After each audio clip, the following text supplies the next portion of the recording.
70 లక్షల మంది నమ్ముకున్న సామాజిక న్యాయం ఇక లాంఛనంగా కాంగ్రెస్ గంగలో విలీనమవుతోంది. పోరు నష్టం పొందు లాభం అన్న చిరంజీవి ఆలోచనలే ప్రజారాజ్యం అనే ఒక అద్భుతమైన కాన్సెప్ట్ ఇలా చివరకు నీరుగారిపోయి నిమజ్జనమైపోవడం ఈ మధ్యకాలంలో కనిపించిన ఒకానొక దురదృష్టకరమైన దృష్టాంతం. తెలుగు సినిమా చరిత్రలో ఒక నందమూరి తారక రామారావు తర్వాత దాదాపు అంతెత్తుకు చేరుకున్న సింగిల్ సెలబ్రిటీ చిరంజీవి. ఎవరు కాదన్నా, ఏ ఫ్యాన్ల సంఘాలు వ్యతిరేకించినా ఇది ముమ్మాటికి నిజం. వెండి తెర నుంచి రాజకీయాల్లోకి 80వ దశకంలోకి వచ్చిన Hollywood Ronald Reagan, Bollywood Bachchan, Tollywood ఎన్టీఆర్లు తమ తమ శకాల్ని ఎంతెంతగా ఏలారో చరిత్ర పుస్తకాలే చెప్తాయి. చిరంజీవి రాజకీయాల్లోకి ఎంట్రీ ఇస్తున్నారంటూ దాదాపు 20 సంవత్సరాల నుంచి మీడియాల్లో వార్తలు వస్తూనే ఉన్నాయి.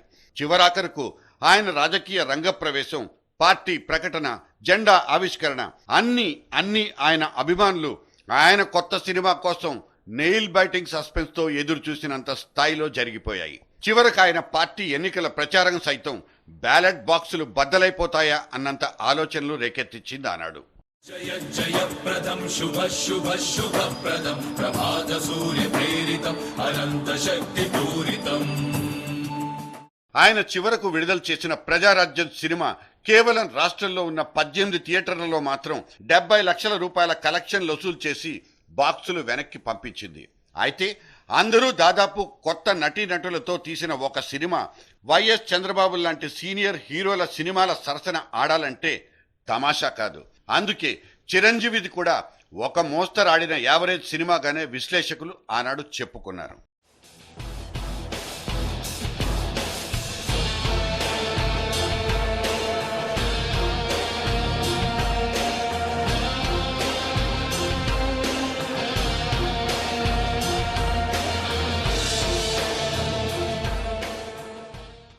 సరే, మళ్లీ చిరంజీవి తన బ్యానర్ ని తీసుకెళ్లి కాంగ్రెస్ ప్రొడక్షన్ యూనిట్ లో కలిపేసిన తర్వాత జరిగిన పరిణామాల విషయంలోకి వచ్చేద్దాం. కాంగ్రెస్ నాయకుల పంచెలుడదీసి తరిమి కొడతామన్న రేంజ్ డైలాగులు వల్లించిన ఆయన ప్రియ తమ్ముళ్ళు ఇప్పుడు అదే కాంగ్రెస్ పంచమడతల్లో ఎంత చక్కగా ఇమిడిపోయారో అంటూ ఒక తెలుగుదేశం ఎమ్మెల్సీ ఇవాళ ఛానల్లో ఎద్దేవా చేశారు.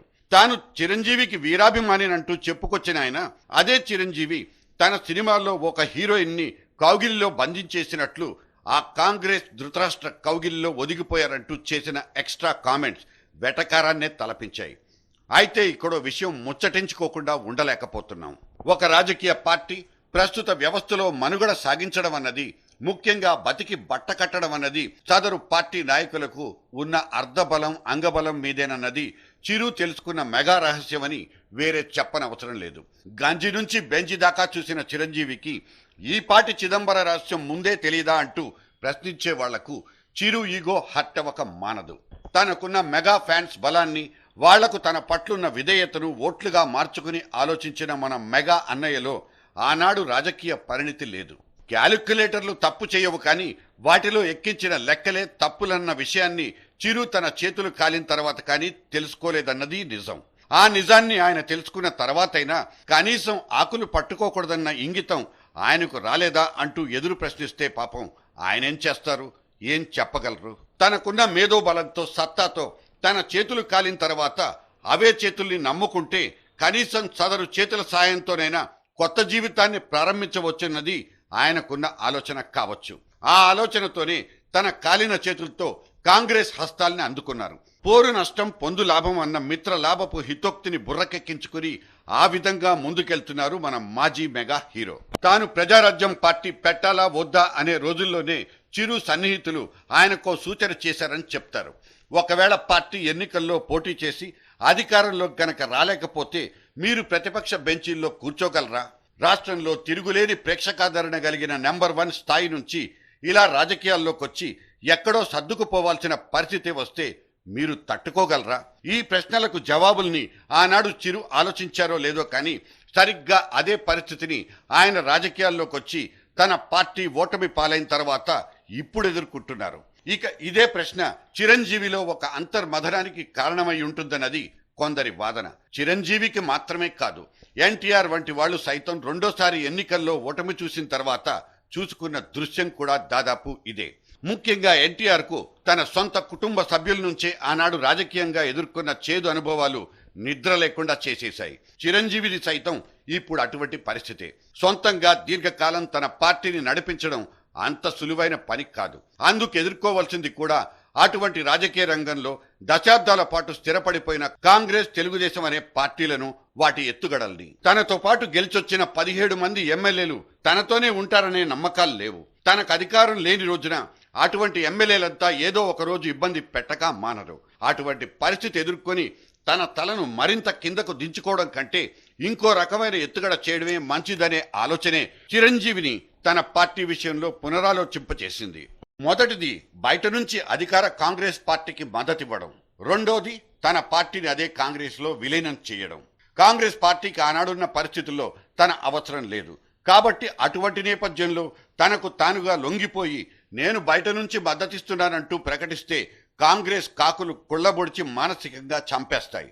అందుకే ఉన్నంతలో ఒద్దిగ్గా ఉండి గౌరవప్రదంగా పైనుంచి పిలుపులు అందింపచేసుకుని నర్మగర్భంగా బయటపడిపోవడమే శ్రేయస్కరం. సరిగ్గా అదే జరిగింది. సోనియా ఆదేశాల మేరకు ఆంటోనీ వంటి వాళ్ళొచ్చి చిరు ఇంటి తలుపులు తట్టి కాంగ్రెస్లోకి ఆహ్వానం పలికేశారు. ఇంత బతికి ఇంటెనక ఏదో జరిగినట్లు కాకుండా కాస్త గౌరవంతో ప్రజారాజ్యం అధినేత తన పరువును కాపాడుకోగలిగారన్నది అందరూ చెప్తున్నా, అర్థం చేసుకున్న ప్రజారాజ్య రాజకీయ విలీన విన్యాస చరిత్ర.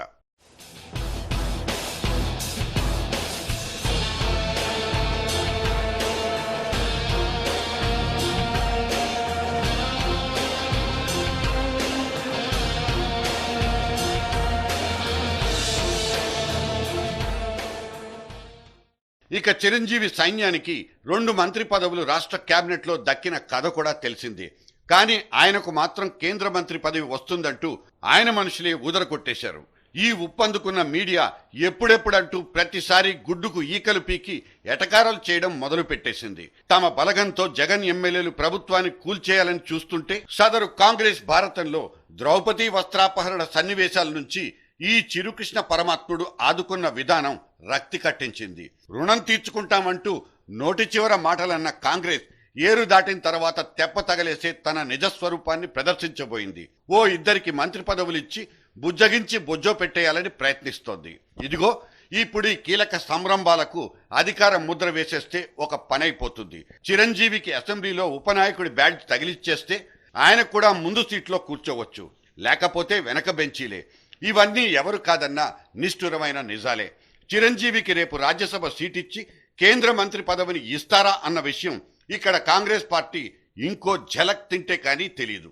ప్రతి దానికి అలకపాన్పులెక్కి సత్యభామ వేషాలు వేయడం కన్నా ఇప్పటి రాజకీయాల్లో చేతనైతే ఒక సంక్షోభాన్ని సృష్టించి దాన్ని నివారించే ఒకానొక చాణక్య నీతిని నమ్ముకుంటే చిరంజీవుల వారు ఈ కాంగ్రెస్ రాజకీయ పరమపద సోపాన పటంలో పాముల బారిన పడకుండా ఉంటారన్నది అనుభవజ్ఞుల సలహా.